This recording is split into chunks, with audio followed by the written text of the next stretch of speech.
Itong binigay kong kunting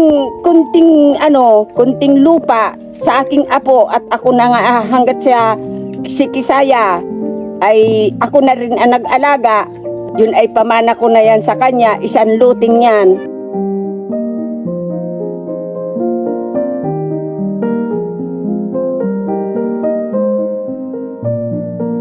Mapagpalang araw po mga kalingap, magandang hapon po sa inyong lahat. Welcome back sa ating pong channel, Papa Franz Vlog Official YouTube channel, Kalingap Papa Franz Facebook page. Nandito po tayo mga kalingap, dito po sa tinutuluyan po namin. Meron po tayong munting sorpresa dahil may nagpapaabot po, nagpapahatid na nakapanood sa vlog natin na dapat daw isorpresa natin si Mama Susan. At dito, meron kami binili ni Lavi. Ito, munting bigas at grocery. Ito, para meron ng pagkain dito sa bahay. At tignan natin si Mama Susan kung nandyan. Andun yata sa taniman. Tara po, puntahan natin. Baka nandyan po sa pinyahan si Mama Susan. At surprise natin. Ayun pala. Dito pala mga kalingap si Mama Susan. Mama Susan, may dala po kami dito. May nagpapabigay sa'yo. Nagpapabigay. Nagagamas sa gilid ng mga pinya. Ilang buwan na po yung pinya na yan? 4 na. 4 na buwan na po yan? Yan po. Napakalawak po yan. Hanggang saan po yan tinatanamin yung pinya? Hanggang doon, sa dulo doon. Yan po. Si Mama Susan po. Siya ang lola ni Lavi Daniela na nag-alaga sa kanya. Simula ano po yung ano? Simula ng 3 buwan pa lang si Daniela, ako na ang nag-alaga sa kanya. Yan po. Marami na po pala mga damo agad sa gilid. Oo. Sana hindi ko nga yan aalagaan. Ayaw ko yan alagaan si Daniela. Umiyak lang yung asawa ko. Sabi sa akin, alagaan na daw namin. Kasi si Daniela, kung kunin ko yan sa nanay nila, sa nanay niya, yung nasa Tagkawayan sila, nakatira. Tapos, hinustage siya ng ama, si Daniela.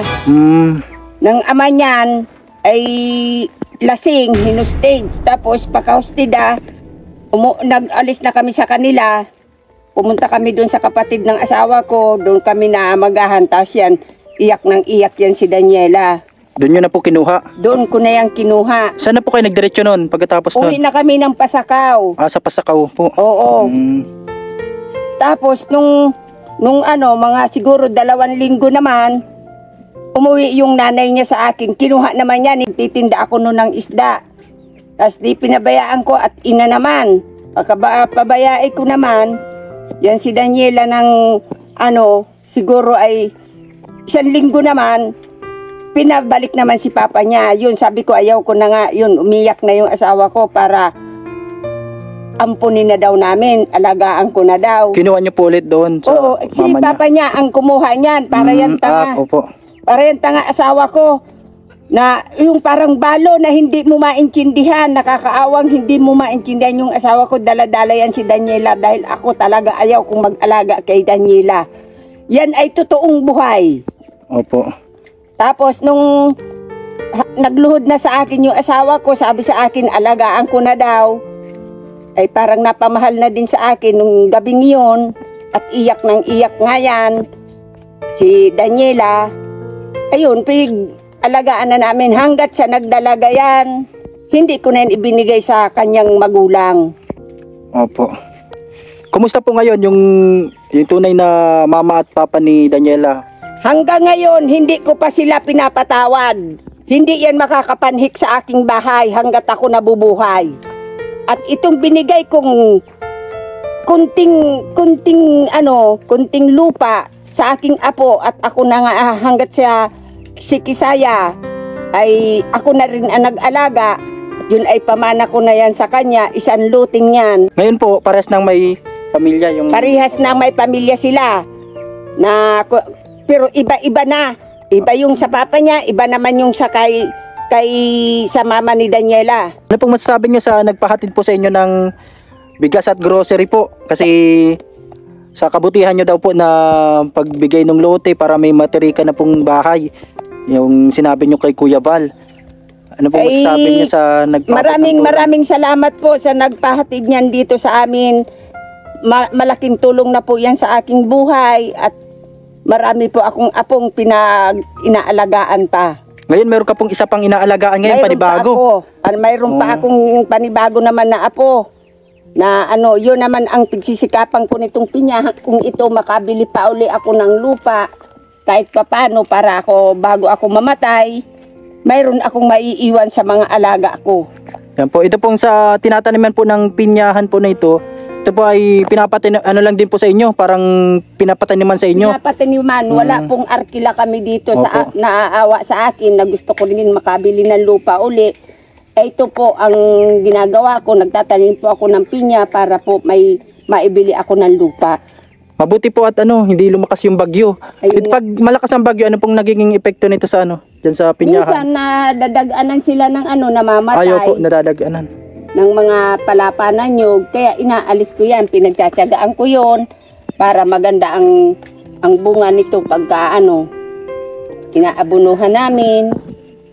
Ito, nagagamas, kahit maulan, nagagamas para malinis. Yan, hanggang dyan po yan sa dulo po, hanggang doon? Hanggang doon po yan, sa dulo. Mga po to, siguro mahigit 10,000. Na piraso? Oo. Yan, pero talagang matagal po bago anihin. 1 taon. 1 taon.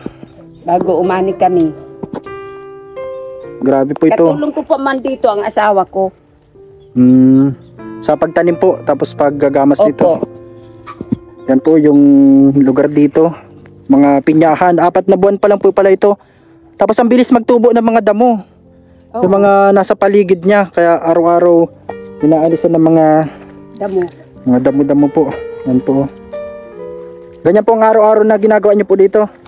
Oo, pagkatapos paglaba, paglinis ng bahay. Naggagamas na ako dito at malapit naman na sa bahay. Yung dating lugar niyo po doon, pinaalis kayo doon sa Opo. dating lugar po na... Pinaalis po kami doon at hindi naman po yun sa amin. Talagang nakikitira lang po kami dito. Dayo lang po kami kasi dito sa San Jose. Ano po pala? Pasok niya na po yun dun sa loob. Nasaan po yung mga bata? Nandun po Sila sa Kinkin. loob. Maraming salamat po dito sa nagdala sa amin ito. Nagpadala. Yan po, may po yan. Tulong na po ito sa akin. May biskwit po dyan na kay Papa Leonardo pag mapuntang bundok. Tapos may dito kasi sabi mo nung sa vlog ni Kuya Val na si Papa Franz nag-aabot-abot sa'yo ng tabako. May nagpabigay sa'yo 1 balot ng tabako.